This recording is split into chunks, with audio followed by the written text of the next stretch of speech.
Cette autoroute peut être dangereuse. C'est pourquoi les gens qui y circulent prennent des précautions. Tout d'abord, les conducteurs s'assurent qu'ils ont les habiletés et connaissances nécessaires afin d'opérer leur véhicule de manière sécuritaire. Deuxièmement, ils sont sobres lorsqu'ils débutent leur voyage et le demeurent tout au long de celui-ci. Finalement, ils respectent avec attention les règles de la route et conduisent leur véhicule de manière prudente.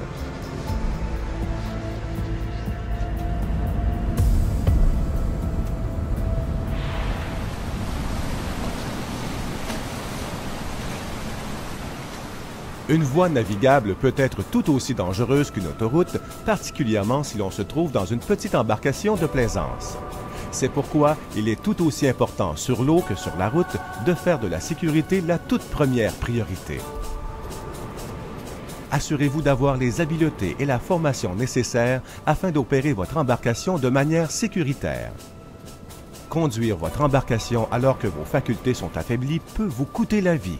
Ne le faites pas. Apprenez et respectez les règles de la route qui s'appliquent et gardez vos distances des plus gros navires commerciaux. Ces plus gros navires ne peuvent vous céder le passage. Vous devez conduire de manière préventive.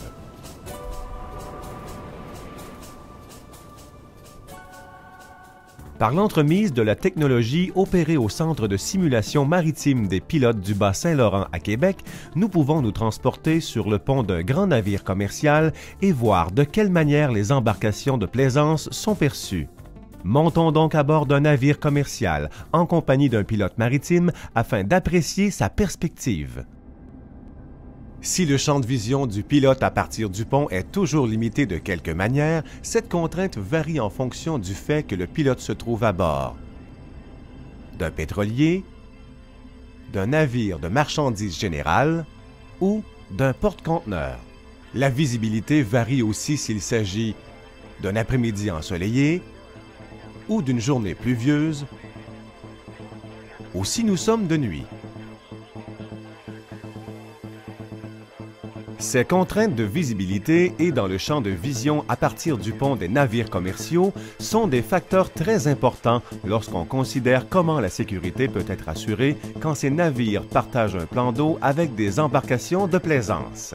Ce défi est le même partout au Canada, que l'on soit près de Halifax, Montréal, Hamilton, Windsor, Victoria, Vancouver ou encore à Québec. Dans chacun de ces endroits, les navires commerciaux doivent franchir des zones où se trouvent de nombreuses embarcations de plaisance. Cette interaction constitue toujours un défi et peut aussi devenir dangereuse. Une simulation permet de voir de quelle manière cela peut être le cas. Le pilote Daniel Aubert est à bord d'un porte-conteneurs depuis plusieurs heures. Ayant débuté à la station de pilote des Escoumins, son périple de 122 000 nautiques touche à sa fin alors qu'il approche de la station de pilote de Québec où un autre pilote prendra sa relève pour assurer la conduite jusqu'à Trois-Rivières. Celui-ci sera par la suite relevé à son tour par un autre confrère ou consoeur qui poursuivra jusqu'à Montréal. Certains navires poursuivent leur route encore plus loin dans la voie maritime du Saint-Laurent pour atteindre les ports des Grands Lacs. Tout au long de leur parcours, ces navires sont sous la conduite de pilotes à la connaissance locale experte afin d'assurer une navigation sécuritaire.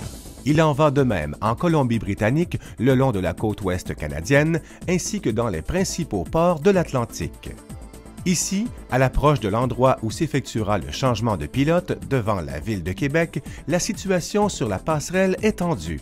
Une forte concentration d'embarcations de plaisance profite de la journée et du vent favorable. De plus, le pilote a été averti par le contrôle maritime qu'une régate de voiliers est présentement en cours. Plusieurs voiliers sont regroupés et suivent un trajet allant du nord vers le sud. Il s'agit probablement des régatiers. En conservant mon cap un peu plus longtemps, je pourrais passer derrière eux, puis amorcer la giration du navire sur bâbord et positionner le navire en parallèle avec le quai afin de procéder au changement de pilote. Les autres voiliers ne semblent pas pour l'instant poser problème. Toutefois, un bateau amateur sur tribord semble vouloir croiser ma route. Espérons qu'il changera d'idée. Capitaine, réduisez la machine au minimum. Signifiez les 5 sons de danger à l'aide de la corne de brume pour l'avertir de la situation.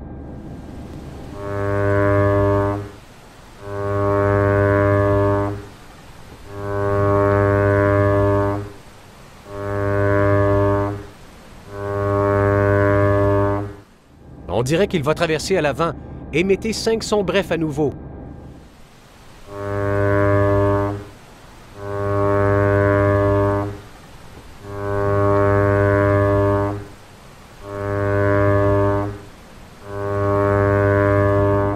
Il est maintenant dans l'angle mort à l'avant et on l'a perdu de vue. Je n'ai pas le choix. Nous approchons du quai. Je dois amorcer la giration du navire. Cap sur 195. Allez sur le côté bâbord pour voir si vous repérez le bateau à moteur devant nous. Il ne semble pas avoir traversé à l'avant. Il suit peut-être la même direction à l'avant du navire. Ou peut-être est-il arrêté? Aurait-il eu une panne de moteur? Ah, le voici qui revient finalement sur tribord. Il s'éloigne. Ouf, c'était vraiment proche. Dans la situation que nous venons de voir, la meilleure option pour le plaisancier aurait été de passer derrière le porte-conteneur et à une bonne distance, de sorte à ne pas être affecté par l'effet provoqué par l'hélice du navire. La décision de passer à l'avant du navire pouvait avoir de graves conséquences puisque la marge de manœuvre du porte-conteneur est très restreinte. Vous croyez que cette situation n'est pas réaliste? Voyons voir.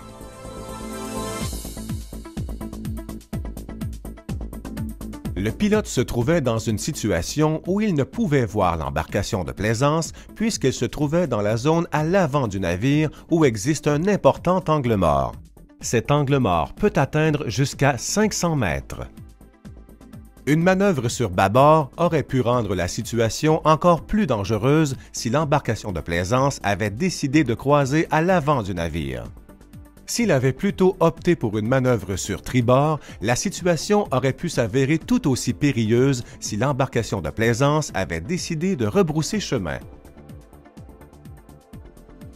Et si le plaisancier avait effectivement été en panne à l'avant du navire, il eût été pratiquement impossible d'éviter le pire, puisque le porte-conteneur, même circulant à une vitesse réduite de 10 nœuds, aurait parcouru un plein mille nautique en 6 minutes.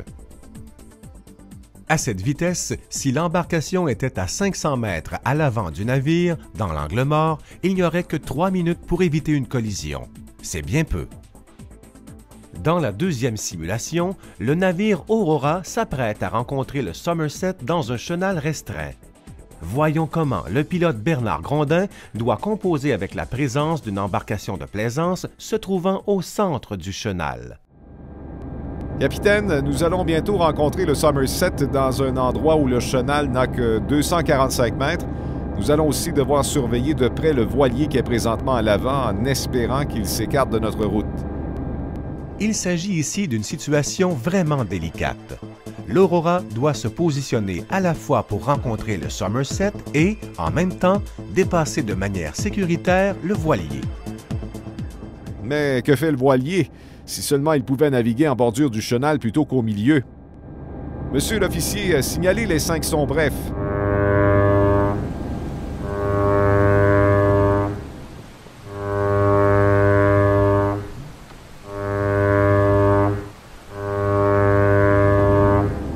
Capitaine, je vais communiquer avec le Somerset afin de coordonner notre rencontre. Somerset, ici l'Aurora. Bonjour Aurora, ici le Somerset. Bonjour Somerset, je suis à rattraper un voilier qui semble vouloir rester près du centre du chenal. Je serai obligé de le dépasser en passant moi-même au centre du chenal. Je compte avoir le temps de replacer mon navire avant notre rencontre. Bien reçu Aurora. Nous allons surveiller la situation et conserver le sud du chenal. Somerset, le voilier ne s'est toujours pas déplacé au nord malgré mes signaux. Bien reçu Aurora. Nous avons réduit notre vitesse pour vous donner un peu plus de temps. Nous allons vous laisser le plus d'espace possible, mais nous devrons bientôt accroître la machine pour ne pas trop être affectés par le courant. Bien reçu, Somerset. Merci pour le support. Incroyable. Le plaisancier avait des écouteurs sur les oreilles. Je vais devoir aviser le contrôle maritime de cette situation dangereuse. Somerset, ici l'Aurora. Merci pour votre collaboration. Je suis désolé d'avoir dû vous serrer de la sorte.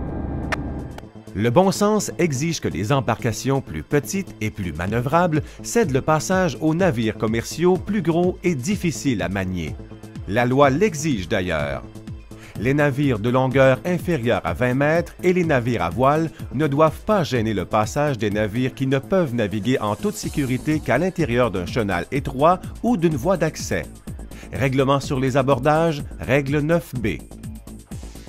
Des règlements internationaux, canadiens ou locaux couvrent tous les aspects de la circulation maritime. Mais dans une voie restreinte, telle que le port d'Halifax, de Vancouver ou le fleuve Saint-Laurent, en dernière analyse, tout tient en 3 mots qui peuvent à eux seuls garder nos voies navigables à la fois plaisantes à employer et sécuritaires. Gardez vos distances. Toute embarcation de plaisance se trouvant à proximité de navires commerciaux peut donc éviter le danger en appliquant cette simple règle. Tous ces règlements disent que, par-dessus tout, la responsabilité d'éviter un abordage est placée sur le navire qui a la meilleure chance d'éviter l'autre. Les 2 exemples que nous avons vus ensemble démontrent que, normalement, ce sera l'opérateur du plus petit navire, vous. La navigation de plaisance est un hobby magnifique. Assurez-vous de faire en sorte qu'il soit aussi sécuritaire. Rappelez-vous, soyez prudent, gardez vos distances.